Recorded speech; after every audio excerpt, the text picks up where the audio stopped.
Gün ərzində üzümdə olan kosmetik vasitəni və toksinləri səhər axşam hansı vasitə ilə yuduğumu sizlərlə bölüşmək istəyirəm. Aloe vera tərkibli olan köpük üzdə olan bütün çətin gedən kosmetik vasitələri təmizləyir və üzü təravətlənir.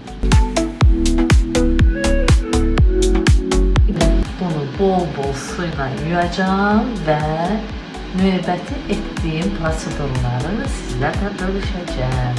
Üzümü köpüklə yudum, heç bir dartılma hissi yoxdur. İkinci prosedurumuz maska olacaqdır. Dərini dərindən nəmləndirir və üz tonunu bərabərləşdirir.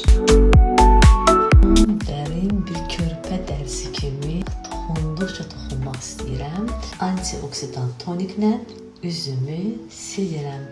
Üzümə tətbiq edəcəm serumu. Lifting və bərabər ton edir dərini.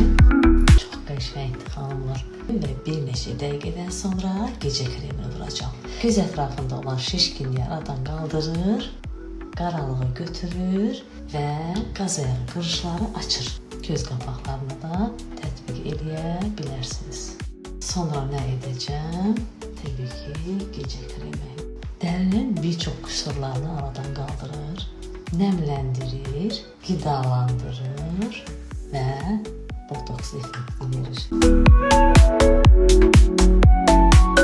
Əgər siz dərinizə qulluq edəcəksinizsə, inanın ki, yaşınızın üstünə yaş gəlməyəcək. O ki qaldı bizim Saybero Mendesin tam organik lifting, botoks effekti verən, nəmləndirən, qidalandıran və dərinin təravətini bir daha özünə qaytaran ritumlarımızdan istifadə edin.